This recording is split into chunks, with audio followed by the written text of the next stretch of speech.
I guess it's running. Okay, well there are your 3 books now. Thank you very much. There's my questions. Yeah, shoot. What was a difference when we use an atomic bomb and a regular big bomb, for example? Are there any specifics? Well, it's just the one is the atomic bomb is much more powerful. No, in the airplane, you know. Oh, in the airplane. Dropping it, for example. Well, number one, your tactics had to be entirely different, because the scientists told us when we started working on this thing that if we went more than 9 miles away when the bomb exploded, it would blow up the airplane. That's 9 miles. That's 9 miles. So basically, and over Europe, why, we used to just go in and drop the big bombs and this sort of stuff, and then just keep going right on over. The target was here, and the bomb would come down, something like that. But with this bomb, if we kept on going straight over the target, I wouldn't be here. So basically, they warn you. Did they show you, for example, movies of first tasting and how powerful is it? Yes, after they had the explosion, the test in New Mexico. After they had that test, they showed us movies. No, I'll take it back. They did not show us movies. They tried to show us movies. The projector wouldn't work. Here we could make an atomic bomb, but we couldn't get the damn projector to work. But they told us all that they could, and they showed us a lot of still pictures and everything else, as much as they could about it. So yeah, we didn't go over unprepared at all. What was supposed to be? What you're supposed to do? For example, when meteor condition over the target was unbearable. For example, not bad. Clouds, for example, out of nowhere. We were supposed to, in that wind. case, and our first bomb. You see, we dropped 2 different type bombs over there. We dropped the only uranium-235 bomb ever dropped. All subsequent bombs were plutonium-type bombs. But in our particular case, they told us that if we took the bomb up there over the target and could not see to drop it under any conditions, we should take it out and drop it in the ocean. Do not bring it back to the base with you. So it was designed or destroyed itself, or if you dropped it in the ocean, what could happen to it? Or It'd probably just sink down in the ocean. That's all. So there's no any devices to float it or something? No, so no, just none whatsoever. And in fact, the day after we dropped the bomb, a fellow there on the Tinian came into the operations office, and I was on duty. And he said to me, do you know anything about that bomb you dropped yesterday? And I said, a little bit. I said, what do you want to know? And he said, I'm in charge of firefighting here in the island. He said, if you want to air your airplanes cracks up on takeoff, he says, do we rush in and try to put out their fire, or do we turn around and run the other way? And this sort of thing. We talked about it a little bit and decided it didn't make a bit of difference. Yeah. But that's why they told us not to bring the bomb back to the base with us. They didn't. There was no way to make it safe and this sort of thing, and we would have had to, we'd had a very heavy airplane to land, very hot landing, and this sort of stuff. Oh yeah, I know, you couldn't land with it. That's right, and we only had an 8,500-foot runway. There was any additional, for example, extra landing places, just in case, for example. You cannot go back. Iwo Jima. It was planned, Iwo Jima. Iwo Jima, the only one. Nothing on mainland, for example, in China. No, Iwo Jima. Iwo Jima is the only one. Now, in the second plane, the second mission, because of the location of their target, they did land on Okinawa, because if they wouldn't have, they'd have run out of gas. Okay. And another thing, what would you do if bomb for some reason didn't go? Just stay stuck in the bomb bay. What are you supposed to do in this case? We'd send the bombardier back there to kick it out. And if he couldn't kick it out, we were dead. No, you could just plummet in the sky and jump out or something? Well, we could. We could parachute out and this sort of thing. This is another but option. we never even considered that. Not even considered? We never even considered that. Could happen, you know. A bomb stuck. And well, like you told me. But it went. The projector doesn't work, you know. It went perfectly. It worked perfectly and everything else, and we didn't have to do anything. You have a lot of experience by this time, of course, with the bombing. What was your most difficult flight? This one or somebody else in Europe or Africa? Oh, or in Europe. You were more dangerous. Well, all of them in Europe were more dangerous. That's number one, except for the bomb and this sort of thing. But considering the fact we'd get away from the bomb, why any flight in Europe was more dangerous than this flight over there, because when you flew over Europe, you got opposition and this sort of thing, and you got all kind of fighters and everything else. My most difficult flight from the standpoint of navigation, however, was a trip back from Gibraltar back up to England with General Mark Clark in 1942, before the invasion of North Africa, because the weather was horrible. No, you couldn't get a line of sight. B-17? The B-17, you could not see the stars, you could not see the bottom of the ocean or anything else. And I just kept putting myself a little further to the left because the Germans were to the right. So I kept putting myself to the left and this sort of thing. And then to top things off, when I got up to England, they had a system where you get a QDM, I think they call it, and you call them on the radio station and they give you the heading. What is a QDM? Well, you would call a radio station and they would give you the heading to fly to your base from where you were. They gave me one 180 degrees off.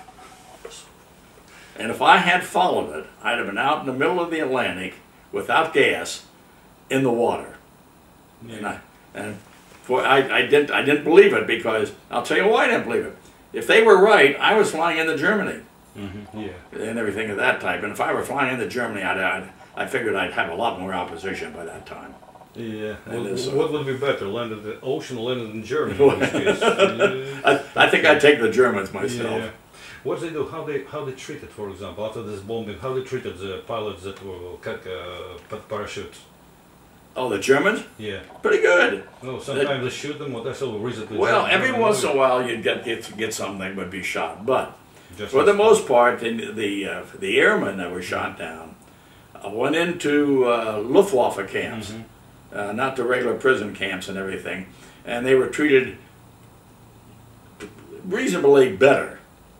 Not a whole lot, but a little bit better than what the regular prisoners of war were. My next door neighbor over here was captured on Corregidor, and by the Japanese. Marine? Yeah, and he was captured on Corregidor, was a prisoner of war of the Japanese the whole war. So they sent it from Corregidor somewhere. Oh yeah, it's a death march, Bataan and everything. Well, he was not on the death march, but he was sent up to Japan to work in coal mines and stuff like that. What kind of airplanes you trained when you? By the way, how was decided? For example, you were volunteered or drafted?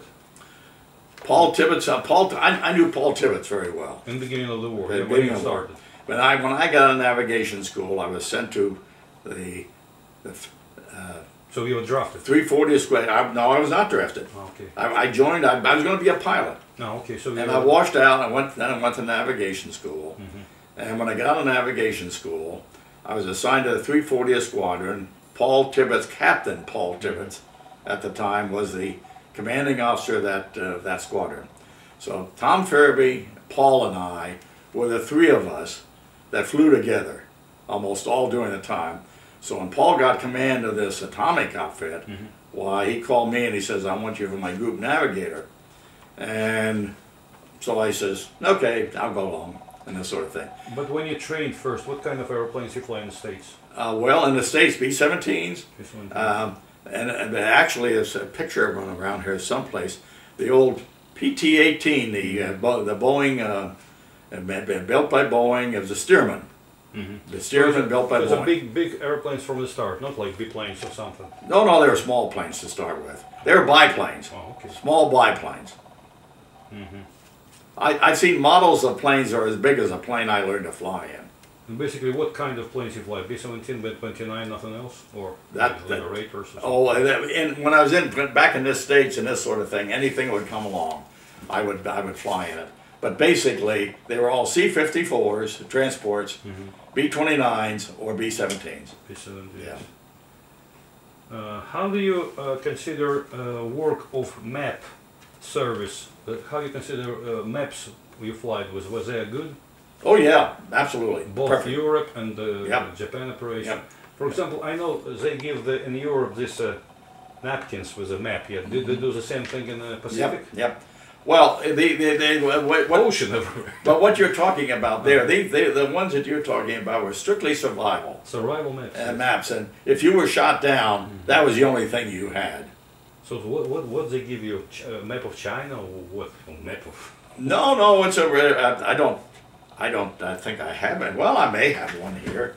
Let me go look. map of China? What was that? Well, no, it was just the ocean. You had Tinian down here. You had Tinian and Saipan down here. Then you had Iwo Jima up here and Japan up here.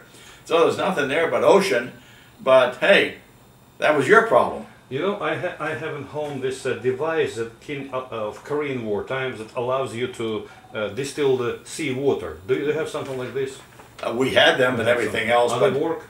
I never used one. Oh, I know. I never used one, so I don't know. What is the longest flight, for example, from start to finish? Well, that one over there was about as long as we had in combat. That was 12 hours and 15 minutes up and back. But we were slow. You know, the B-29 was not a fast airplane. And I've flown longer missions in terms of time in training when I was down at Batista Field in Cuba. And we'd go out over the South Atlantic there for 18, 19 hours at a time, just for training purposes. And if you got lost out there, you weren't fit to carry an atomic bomb. What is the feel of a flight, for example, over the ocean and over the land? What's the difference? Well, over the land, you could look down and see where you're at, for heaven's sakes. And the ocean, you were, unless you had whitecaps down there to read drift on or something of that type, you didn't have anything that would go by. And except, even if you live from a big flight, you still see nothing. Yes, well, you had celestial navigation. You did by the stars. You could get fixes on the stars, and that's how you did it over the ocean. And was this airplane itself, 29, how reliable it was, and if it was broke, could you fix it on a place, or it would have to be sent back to the States? Or how Oh no, they had depots over there that fixed all the B-20. See, we had about 1,200 B-29s over there, It's a lot. and everything of that. Look, see this field here. Let me see. There's a picture in here someplace of Northfield on Tinian. Yeah, I saw it from the And it's just there's nothing but on one field up in Northfield on For Tinian. example, how many flights before it has to be repaired or something happened to it? How reliable they were? Well, they're very reliable. Very reliable. You had to change engines occasionally and everything else. How long did it took to change engine? A day. A day? No more than a day. Actually, good mechanics could probably change engines in 2 hours and this sort of thing. But you had to change engines occasionally. You had to give them the routine maintenance and everything. But hey, unless they get shot up and got a lot of holes in them or something of that type, well, they didn't need much maintenance. How reliable was this work of mechanics? What's something cases that, for example, of negligence, something happened? The mechanics were outstanding. And especially on the B-17, well, on all airplanes. But our B-17, the mechanics learned to patch up bullet holes using the side of a gas can. You know, we'd get gas over there in 5-gallon cans. So they cut it? And this sort of thing, they just cut a side out of there and riveted over the hole, and that was it. And they were exceptional at what they did. But the cans were aluminium too, or they were metal? No, they're just plain old tin. For example, what can you see from replace of tail gunner? What the visibility was? Oh, you could see almost everything back of you and back of you. 360 or 180 or? Well, up for 180. Well, now more than 180, maybe about 210 or something of that type. Yeah. For example, these people, you navigator or pilot's an officer, but tail gunners was a private, so sergeant maybe, yeah? Enlisted man, yes. How did people get to this school, for example? What decided? You go to the Marines, infantry, you go to the tail gunner. Education, what is it, just? By guess and by God. Yeah. That's what it was. So in the Now case me, I picked out because I washed out as a pilot. I had a choice of what I would do, and at first I was going to get out of the service and join the RAF because I wanted to fly. And then some guy got a hold of me, some kindly old captain, got a hold of me and says, "Mr. Van Kirk, if you join the RAF, you'll be dead this time next year." Because he said your training will not be adequate, and they'll take you over there and you'll just throw you into combat, and you won't last. So basically, the way you were picked out, in fact, toward the end of the war, a lot of people who were in pilot training, navigation training, they didn't need any more of them. We had met too many already. So they just sent them all to gunner school and this sort of thing. But it was strictly by guess and by God, and did the guy look like you when he looked at you or not, and this sort of thing. Yeah, you never know when you get. But for example, can you, when you come apply, I want to be tail gunner, I want to be this, and I want to be that. You can ask for it, yes. But of course. Sometimes you get it, sometimes you don't. Same thing in the army was they ask when you, but send you whenever they need to. Hallelujah. Don't care about your wishes, right? How do you feel after this Hiroshima bombing psychologically? Like after regular raid, or like something you feel it's a beginning of history or something? Oh, we felt just like a regular raid because number one, when we went over there, what we were trying to do was do something that was going to either shorten or end the war. And we were not trying to make history or anything of that type. We just wanted to end the war and stop the killing. And we were talking especially about the war over in China, Indochina. You know, about 6,000 people are being killed over there every week, even when there's no combat, no invasions or anything going on. So a lot of people were being killed every week, and all we wanted to do was stop the killing and this sort of thing. And the atomic bomb was the most efficient way to do it. So psychologically, none of us ever suffered any problems. We didn't go into any monasteries. We didn't go crazy. Everybody knows about, mentioned Israeli, pilots that was a meteorological planes, and after war went a little bit crazy about it. Feel guilty because he chose, basically, on his decision was decided to Nagasaki bombing because it's a better condition over the cities than over. Now, who was that did that? Israeli or something, I forgot the name. Oh, Etherly. Etherly, yeah. Etherly. Yeah. Well, now, you have to understand about this. Etherly was crazy before the war, but he was a very good pilot.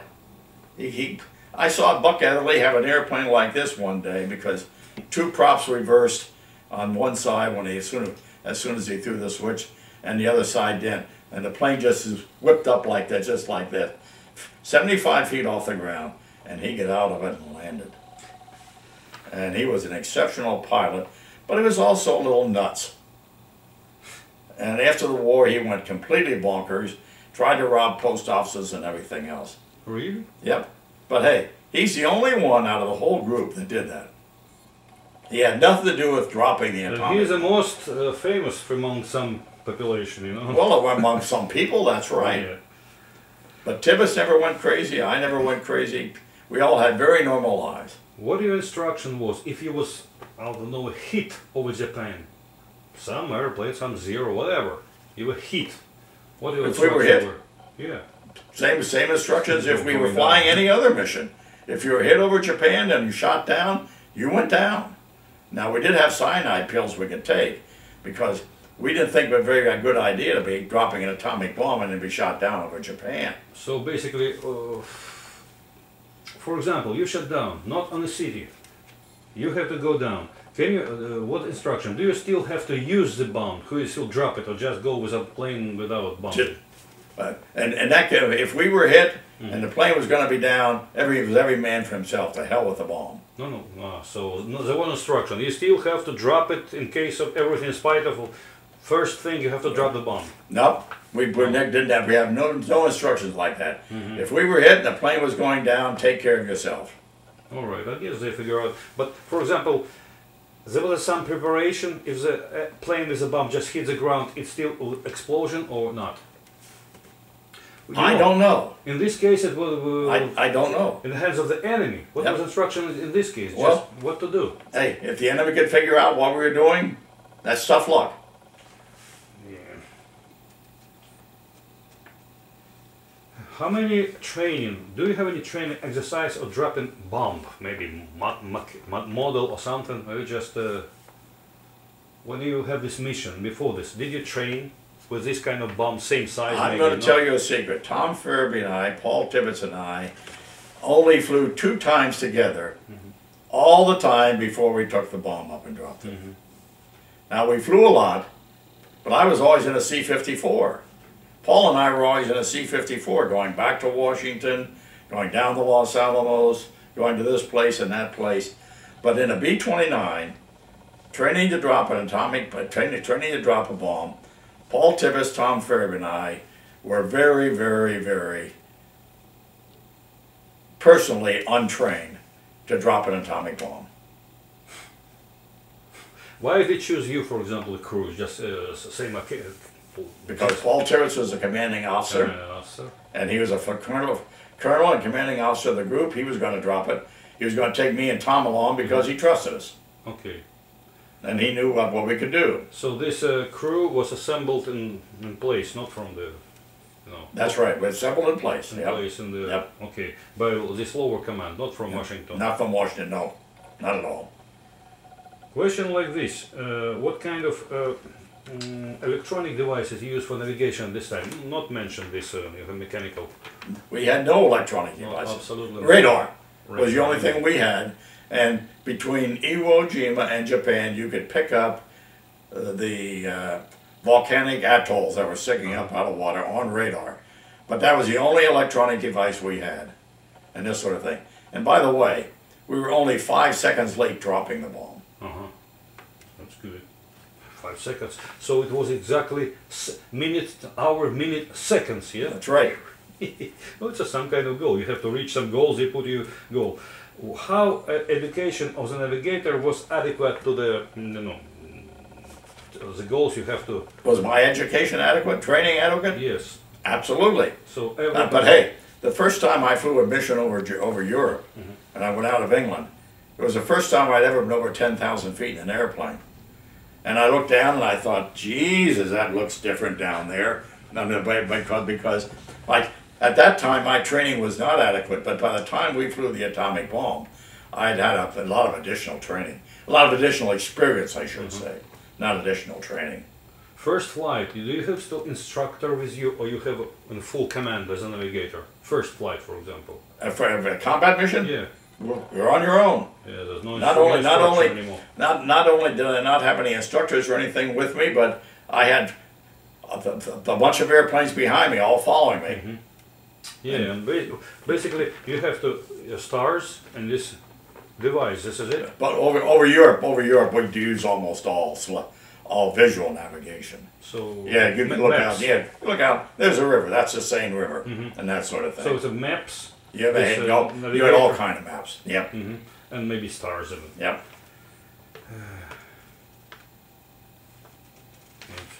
This. Question about Tokyo Rose and Lord How, for example. It was I know Americans listen it, yeah?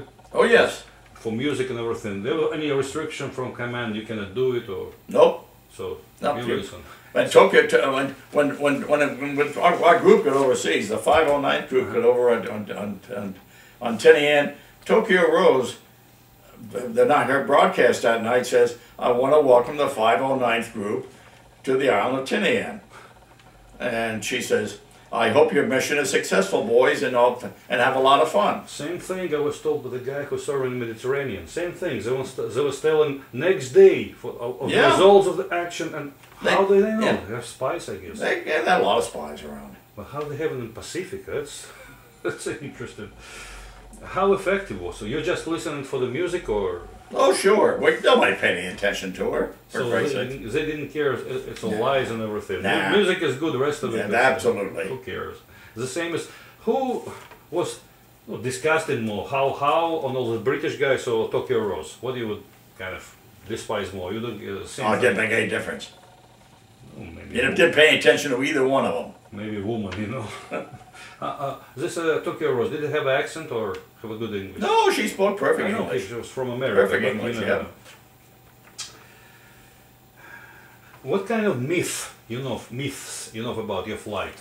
White propaganda, black propaganda, Oh, there's a Something lot. that's not true.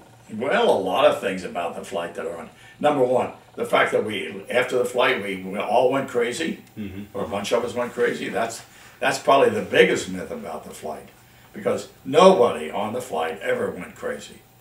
Buck Etherly flew the weather mission out over Hiroshima, but he was just flying a weather mission, that's all, and that sort of thing. Nobody ever went crazy or anything else.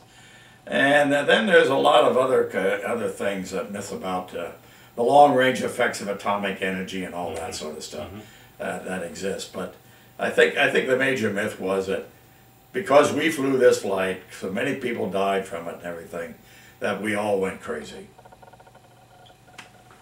How, for example, your life in the base was organized? Do you ever see entertainment, Bob Hope, for example? How life was every day? Well, How many flights you have a day, for example? Hey, I flew one mission over there, and all the time I was over there, I flew 58 over Europe. But it took me a year to fly 58 missions over in Europe. So you didn't fly very often. You flew maybe every 4 or 5, at most every 4 or 5 days. What about Europe in the early days of the war? More? When you see the Battle of Britain, basically. In the Battle of Britain, I wasn't in that, of course. Yeah. But the British were flying almost every time the Germans came over. So They did not set their own schedule. When the Germans came over, they fought. When the Germans didn't come over, they didn't fight. And everything of that type. And when we were over there, primarily we flew missions at almost every time the weather was good. But in England, the weather was seldom good. So you didn't fly very often. Now you get down to North Africa, I flew 4 missions in 2 days down there at one time, because I was the only guy who could find one target. So I flew every damn day that we wanted to bomb that target. So it varied all over the place, depending on weather and everything So else. you fly over France, Germany, and Africa, yeah? Yep. Italy? In Italy, yep. What about, I know some pilots that will crash landed in Switzerland that were detained, yeah, for the end of the war. Same thing about all this. Yep. For example, Ireland, if they detained there, did Irish let them run away or something? Or they Ireland, you could, they did not detain you at all in Ireland. Yeah, because I saw some movie about it. Yeah. So they help you get away, even if they neutral, they still be on the side of more allies, of course, access. For example, if you fly over this neutral continent, you have to, over Sweden, for example, whatever neutral is, because you lost or something. They didn't try to land you or something, no? No. Because they don't. No, it was very benign over there. Okay. In fact, I have a friend. He was flying P-51s. You probably heard him, Chuck Yeager, and his wingman. It was Bud Young, and when Bud was flying his last mission, they went just for the hell of it. They flew over to Switzerland, and flew over and just buzzed everything over in Switzerland and everything of that type. And then they turned around and came home. And there's a lot of people going on and just doing crazy things like that. Got it? Yeah, looks like it works. Did you was in the army when Korean War started? But no, I was out of that. I was already out of the service when the Korean War started. So by this time they didn't call you back? No. One of the songs. You know why? Because I was a major at the time. They called all the people in my unit that were captains and lower. Majors and above, they didn't want. There's one song in this very interesting song about this. So they call "Goddamn Reserve" when shit hits. In peace times the regulars are happy. In peace times they're ready to serve, but they call for "Goddamn Reserve." Like that.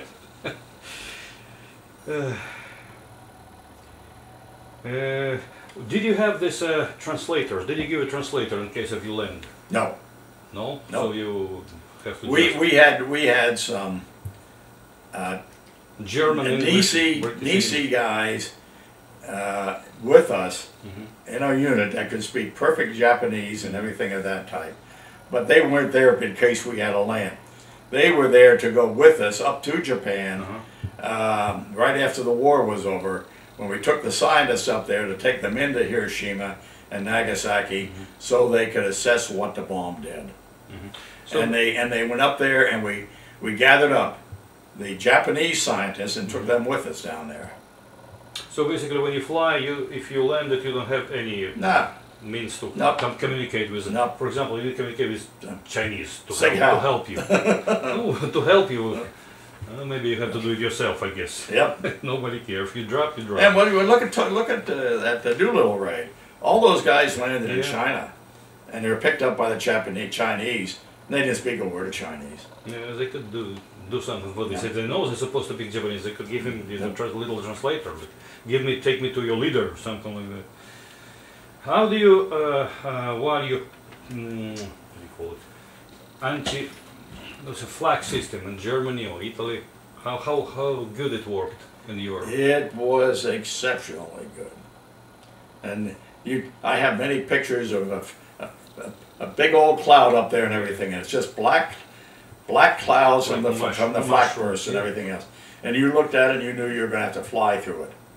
So basically it's go all the way up and then explodes, and the shrapnel hits airplanes and everything. I'd seen many people. I'd seen one of my friends who we were flying on our right wing one day, and he got a direct burst of flak in the bomb bay, and poof, the whole plane just disappeared. I was never injured by flak, except I got a small piece of flak in my butt one day, and this sort of thing. And I covered it up by a Band-Aid. But when we got back to base, Tom Fairby, and we were always playing jokes on each other, and Tom says, "Dutch got a piece of flak in his butt. You ought to check it." So by the time the doctors got done probing for more flak, I needed a Purple Heart. That's like John Kerry's Purple Heart. Yep. Is it find it? No, they didn't find it anymore. I knew they won. And what about German pilots? How good they were? They were good. They were exceptionally good, yes. Especially the ones I was flying against early in 1942 and 43. Yeah. They were well experienced. They had an awful lot of missions and everything of that type, and they were extremely good. I heard the German try kamikaze stuff. So they say have some pilots that's supposed to plummet into the B-29 or something, and some of them did this. Did you hear about this? I never saw it, never heard of it. They tried to recreate like Japanese did, but I guess they didn't have enough balls or not culture different. I don't know. What did you know about Russian pilots and the Russian army? What did you talking about this? Very little. Very little. What I know is, number one, we had an airplane called a P-39, and it wasn't good enough. Our pilots would not fly in combat. We gave hundreds of thousands of them to the Russians. They flew them. They were great tank busters. They had a big old, I think it was a 37mm cannon up in the nose. And they used them for a lot of tank busters and everything. They thought they were terrific. But this airplane wasn't good enough for the American pilots. How about that now? Of course, during the war and like this, you take everything, you know? Yeah, absolutely. Yeah, we used to take a lot of those P-39s and they'd fly them over through Alaska, fly them over to Russia. Yeah, they didn't originally make a movie about this, like about this event, American bringing airplanes and they flying there. Little not like it was in the real life, but it was a movie. And your allies during the war, for example, how life of British, I guess, who else? Was different, or French, different from your regular life, food and rest and everything. Well, the British and Americans were very similar, except when we got over to England, like the food pattern changed because the food that they had was different from ours. It was horrible to be on British rations because did you ever drink tea made by a GI cook? Yeah. In a clean garbage can. The tea was practically unfit to drink and everything. I did it for 2 years. I was in the army. I know. But then the other thing was that some of the British rations were beef and kidney stew and oxtail soup. And we get down in Africa there for a while, and Christ, we existed for 2 weeks with nothing. beef and kidney stew one meal, oxtail soup the next, beef and kidney stew, oxtail soup, and this one. It was, the rations were horrible and everything. They were not near as good as our rations. But the British people were very friendly and everything of that type, and we made a lot of friends over in England. Did American propaganda officers, whatever is it, worked among how to behave with the British people and everything? No, no. Just you're supposed to do whatever you know. Back to You know what to do. Yep. You're in the army now. Exactly right. For example, if somebody in crew died or wounded, how it was transfer was made? He was supposed to be returned back in the same crew when he recovered, or No. no? Sometimes they did, sometimes they didn't. It all depended on where they were. And I'll tell you a little story. In our B-17, well, I'll show you the guy here for Christ's sakes. Where's my picture of the crew of the B-17? I thought I had it here. Here we are. This is that was our crew on the B-17. Mm-hmm. That right there. And there's one guy here, was our tail gunner, Willie Titsworth. This guy right here. Mm-hmm. And the plane, you know, when the planes get in formation and everything, they're very close together. And the flight engineer of a crew flying behind us was injured one day. Mm-hmm. And he said that Willie Titsworth is a guy who shot him, mm-hmm. and that sort of thing.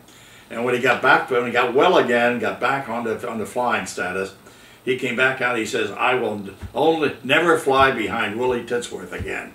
He says, "I'll only fly on Paul Tibbets's crew." So we had an opening because this guy got a venereal disease and was kicked out. So we had an opening, so we put him on our crew. What, kicked out of the army? Or No, kicked out. I don't know. Taken off of flying status. I don't know. I never knew what happened to him and this sort of thing. But he was taken off of flying status and put on non-flying status over there. So basically, Herman Haig became our flight engineer, and he became a good friend of ours all and everything at that time. But the story goes, he was shot by Willie Titsworth, and he'd never fly behind Willie again. So it was happens that you can shot or bump your, of course, like I guess like in the ground, you can kill your own. Oh, absolutely, absolutely. You had to be careful where you're shooting. There was it couldn't happen, for example, when you fly in a huge formation, some bomb could fall on a lower airplane. It could happen, and it did sometimes. That's what I guess. Hey, when you get 600 planes up there or something, almost anything can happen. Yeah. Our biggest concern was getting 600 airplanes all together into a big formation over the confined space over England. Mm-hmm. The weather was not bad and everything of that type. Sometimes you'd pull up through a cloud and right above you is another airplane. And everything of that type. Yeah, when you see documentaries, it's just scary sometimes. That's right. How the hell they train them to fly like this? But hey, they were doing the best they knew how. They weren't trained to fly like they were trained to fly properly, but they were trained in good weather.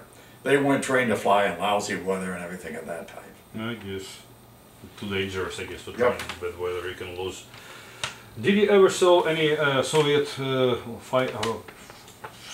soldiers during the war? Never did. Never see any. Because I was over in England, Africa. Mm-hmm. I finished my 58 missions over there, and I was home. 58 missions? 58 missions over there. After this, you go home forever, or just for the rest? Well, I went home until Paul Tibbets called me to go back over again. So you don't have to. This is it. You did your duty, I did my work on my 59, tour. that's a lot. Yeah. I heard it's 25 or something was it? Well, it was in England. But then by that time I was down to Africa. By the time they established the number of tour missions that would make up a tour down there, I had already had 58. So basically less dangerous it became because that's right. Africa was less dangerous in England. Mm-hmm. And then it's just keep increasing and increasing. Yep. But basically, if you finish it, you can go home and become civilian if you want. No, you can't become a civilian.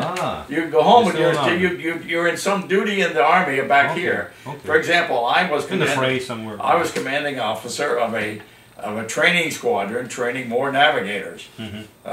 Until Paul called me to go on the final night. When you finished with Europe, when was that? 44, 45? 43 was at the... 43. By 40 43 you already fly 59 By missions. 43 I already had my mission then was back here. Okay, so from 43 to 44 you were in the... I was over here at Monroe, Louisiana, at a navigation school. Yeah, you have a lot of experience, of course. That's what everybody do, I guess. Took the best pilots and send them back to train. That's right, sir, yeah. Because otherwise, how they can learn? That's where the Japanese made their mistakes. Yes. Their pilots got shot down. They didn't have any good replacements. And sometimes, from the beginning, they even use good pilots for kamikaze because they thought it's a noble thing. I read that you fly with Eisenhower to one of the missions. Yeah. What kind of man he was? Great guy. Great guy. He was only a 2-star general at that time. But we took him from England down to North Africa, and then down to North Africa we flew him around a lot and everything of that type. And he was just a regular guy and this sort of thing. I have to tell you, this fellow right here, Willie Titsworth, right here, he claims he was the only guy that ever peed on a general. How was that? Well, he's using the relief tube, and the relief tube was plugged up. So it splashed out and splashed onto Eisenhower. So you're sitting next to the toilet? Yeah. What kind of toilet was in there? Well, we just had a relief tube, that's all. Ah, relief tube. There was no room like in modern places. No. You didn't have a toilet like that the 747 has. And the other thing, I can tell you all kind of stories like that. But there was a famous photographer named Margaret Birkwhite.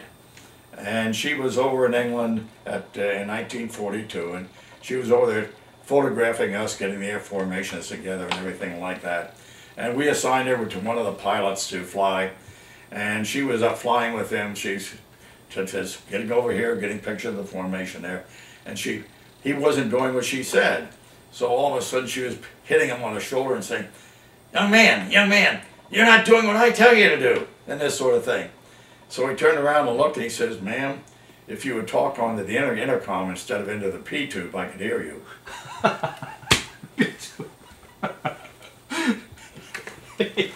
And what is her reaction was?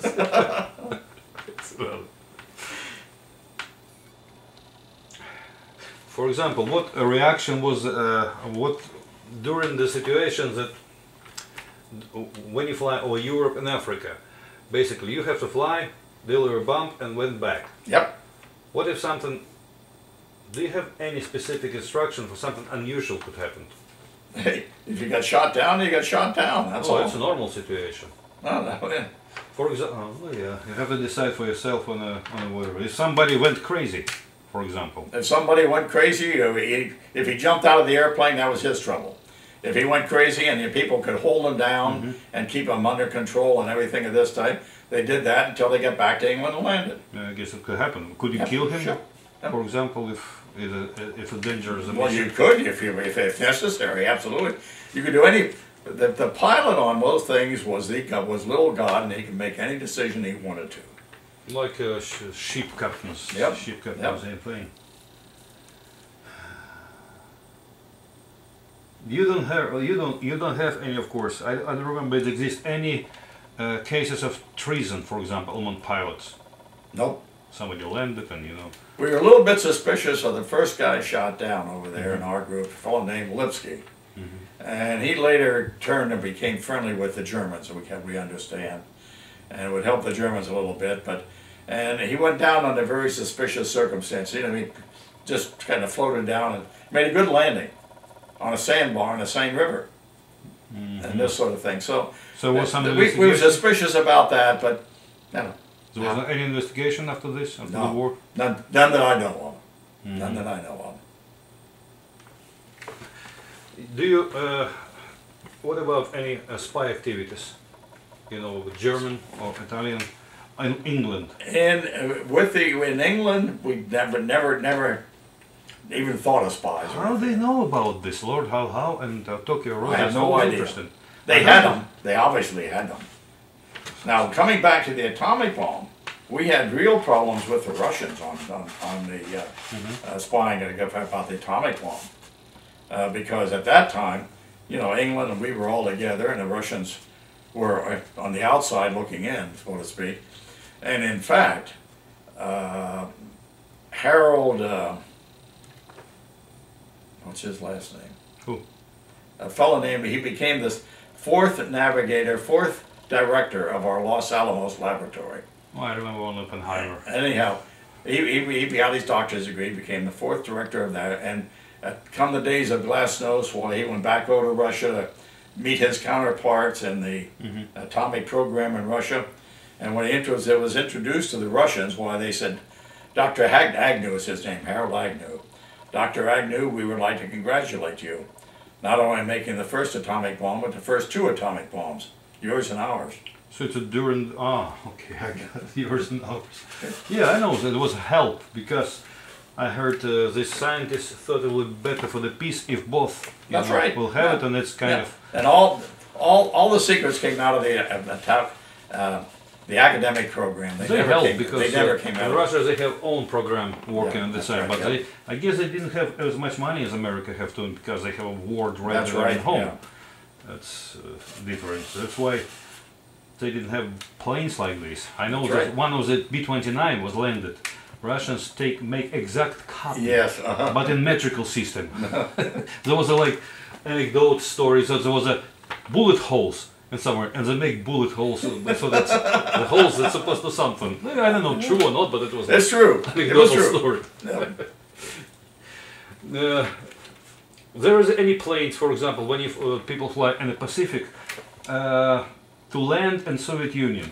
I know they have to be detained because the Yes, was not in the war. some of them did. Some of the Doolittle Raiders, like one crew on the Doolittle Raiders landed in the Soviet Union. And they were detained for several years, I think, before they were finally released and everything of that type. And then there were several B-17, B-29s that were down up in the Soviet Union also. Do they let them run away, or they keep them, the pilots? They interned all of them. The Russians did, anyhow. Because at the beginning of the war, understand, they didn't want to provoke Japanese because they have such a bad case in the West. Yeah. So but That's later right. in the war, maybe it's changed a little bit, of course. I know that's in the end. How you, for example, after second bomb dropped, you know that Soviet Union declared war on Japan in 1 week. It's, how this reaction was it meaning something to Americans or not? It didn't mean much. By that time, we thought the war was over anyhow, Yeah. and this sort of thing. So it didn't really mean a whole lot, except that if you were higher up in the government, it probably meant something to you because, you know, if you were, say, President Truman, you did not want the Soviets invading Japan and getting part of that land, and then you'd have a divided country like Germany was after the war. I guess they didn't want this, of course, but one of the demands or agreements in the Potsdam Conference was the Soviet Union That's enter right. the war in That's 3 right. months because We help better. Yeah, we didn't have the atomic bomb at that time. Yeah, back to sticks and 46, you know, nobody know when war was That's over right. in Japan. That's right. So back to heaven in 47 or something like that. After 45, how do you, after bombing, you still thinking when war will be over? This year or?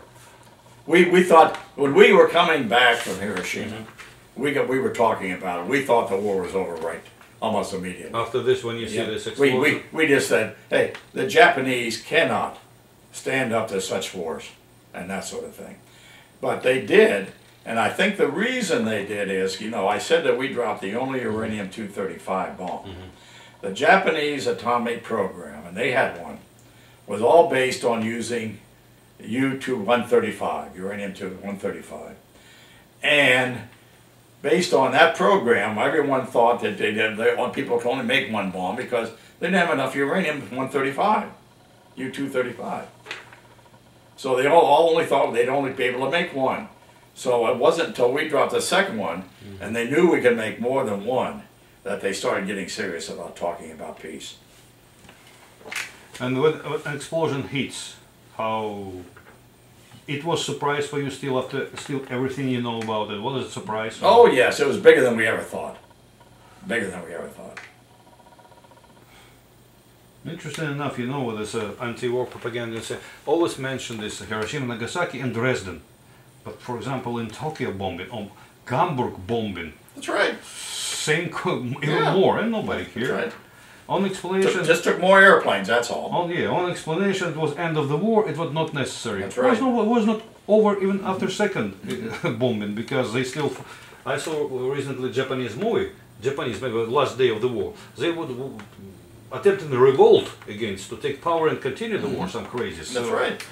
So I guess it's a war not over until it's over. Same thing stupid people tell. Yeah. And Stalin shouldn't took Berlin, because lots of people were killed. Yeah. He just surrounded and starved to death. It doesn't work like this. War should be over any means. And sooner better, because machines still working. That's right. Yep. For nothing. After the war, for example, with all these beautiful machines, how they were, treated, just destroyed, or American tried Most to of them sell destroyed. it? Almost all the B-29s. They had big machines out in Phoenix, Arizona, and they had big choppers. They just put the plane in and they chop it right in half. No, Pieces. of course, you saw this movie, Best Years of Our Lives, like in the end, this big field.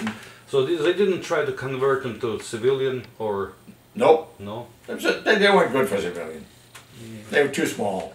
Really? Yeah. Really? Now, Boeing did. They took the B-29, they made the C-97 out of it, put two fuselages, one on top of the other, so they made a civilian version of it. But it didn't last long because the jet engines came along, and yeah. Did they try to sell it? No. The countries, it was top secret or something? Yeah. And no countries will It was able to buy obsolete it, by of that course. time. Yeah. No, some countries still buying in Africa maybe T-34 tank or something, but they didn't have money for this, obviously, and no need. Why do you need a bomber, strategic bomber in Africa? Well, you go out here to Lockheed now and you look at that F-22 there. I live just next to the Lockheed, by Is the that right? way. Oh, I go in there and they let me get into the simulator for the F-22. If we had had 8 of them in 1942, we wouldn't have had any war. Yeah, You could have shot down every other airplane, just like that. Did you see this movie, made in '85, this big fleet dropped down in time and appears in 41? Oh, yeah. Remember? Yeah. They could do big damage, but unfortunately, I was waiting. Well, they went back. Yep. I would love to see it. One, and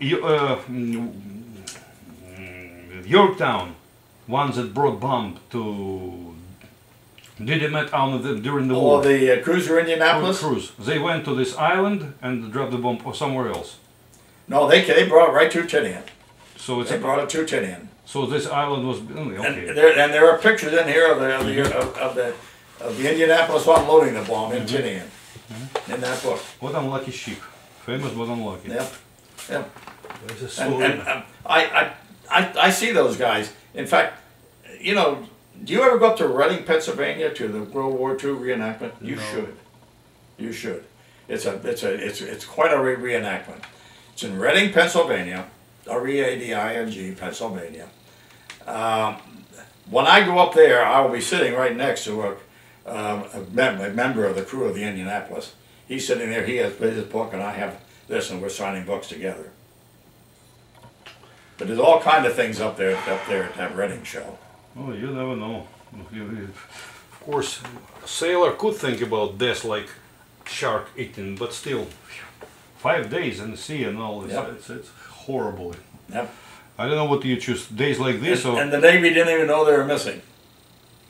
Yes, they didn't have time to send message or something. How they were recognized by submarine or something, or how they were found? They were found by a patrol plane out just watching, and it just saw big oil slicks, so it followed the oil slicks, and then saw people in the water. That's how they were found. Just by dumb luck. Well, I just heard a couple of days ago Australians find the Sydney place, the Sydney, the cruiser dropped down in 41 or something and found it. Bending like this on the ground.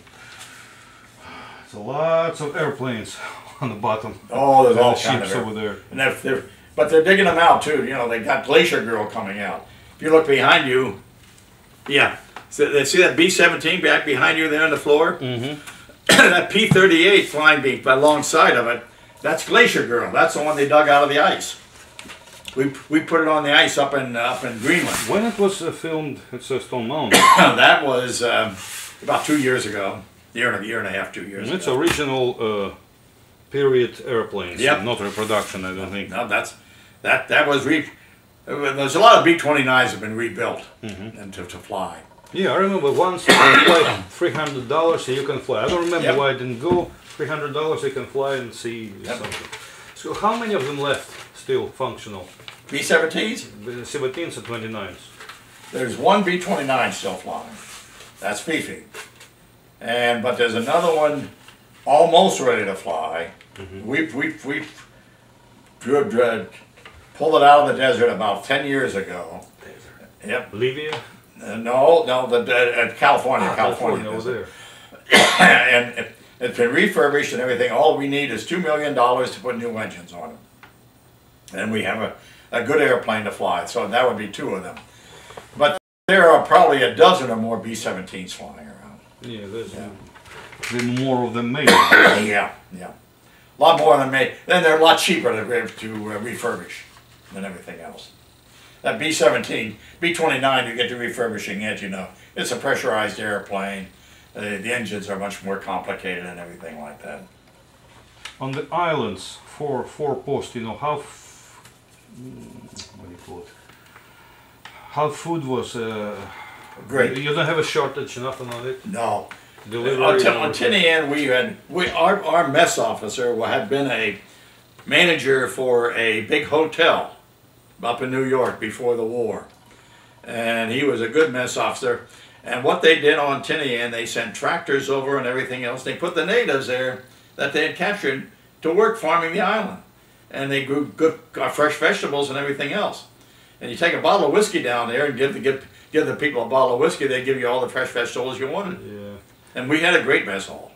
You were not on New Guinea? No, I was not on New You know, Guinea. like this savages Oh. warship airplanes, you Yeah. know, they bring them some Yeah. good stuff Well, from the sky. yeah. This people was not so savage. No. So They were more the advanced. they had been colonized by the Japanese. A long time before. Yeah. This island was Japanese or somewhere else? It was Japanese before the war, and it's now a protectorate of this.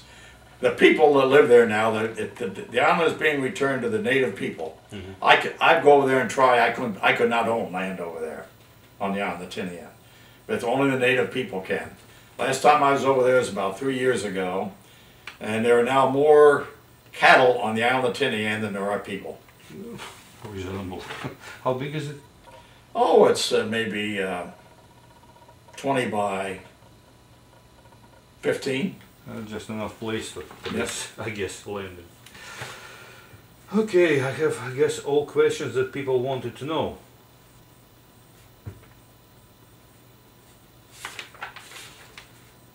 Where were you when the wars ended? I was on Tinian. Tinian, same Yep. thing. When war in Europe ended, were you? Oh, in the you war there? in Tinian, I was at Wendover, Utah at that time. Utah. Yep. How was this feeling of this war in Europe? Now, I- in Russia, of course, it's war is over. That's it. In America, was not as because you still That's have right, war. that's How right, how that's was right. feeling still? Well, we were all happy and everything at that time, but it didn't make any difference to us because we knew we had to go. So we had to go subdue Japan and defeat Japan yet. So you know, to us, it was just going from one war to another war. Mm-hmm. An entirely different type of war. The Navy was over there, and the war generally fought the war over there, and the airplanes were entirely different and everything else. Mm-hmm. It wasn't until we got Okinawa, and Jimmy Doolittle was taking his 8th Air Force all out of England to put them onto Okinawa, and then we had then it was Japan was within range of the B-17. By that time, we had so damn many airplanes over there. A mouse would not have been able to move in Tokyo without being bombed. We had so many airplanes over there. The Japanese were defeated long before we dropped the atomic bomb. Yeah, basically same thing as England saved Japan. It's an island, you know. Otherwise, but you still a lot of casualties was be expected if landing happened. Oh, hey, I saw the hospitals they were building on Tinian. They were building tremendously large hospitals to take care of the casualties if we had to invade Japan. Yeah, basically, it saved more lives than this bombing and everything. Yep, it's reasonable for reasonable Yep. people understanding. But the kids today don't understand that. The kids today don't really know much about the atomic bomb except that it killed a lot of people.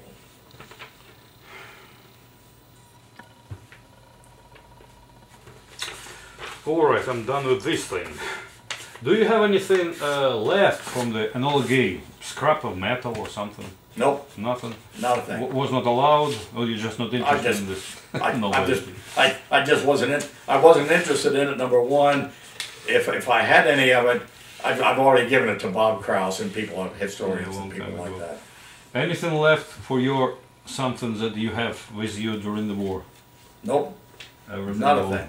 Yeah, like you told me you sold your Colt, yeah? Yep. What? And I read that you have a logbook or something. What is it from Enol again? The logbook. I'll give you a copy of it. Just a minute. I'll go get it. Was it? Can you take it with you? Isn't not an army GI? You know. Nope. Property. After the war, the army didn't want it. They threw it away. Oh, they threw away airplanes, of Yeah, course. that's right. Not just books. But I have a copy of that log. Just a minute. I'll give it to you here. I'll tell you what. Come on with me, and I will walk around here and I'll show you some of the things the only things I have are things I want. And that's a picture of the Enola Gay up there now. Been painted by Bill Phillips, and that's on the bottom is the boxcar. Here, I'll move this out of your way, and you can get them. Ooh, geez, that's heavier than I thought. Just. Then over here we have a picture of our B-17, the Red Gremlin. Also painted by Bill Phillips. Turn on some lights here, and you might get a little bit better anyhow. That's our B-7, and we picked that airplane. We had 3 airplanes shot up in our first 6 missions, and then we got this one. And you notice the tail number is 44444. And he says, hey, that's a winning poker hand. It was never shot down or shot up. Then in here is some more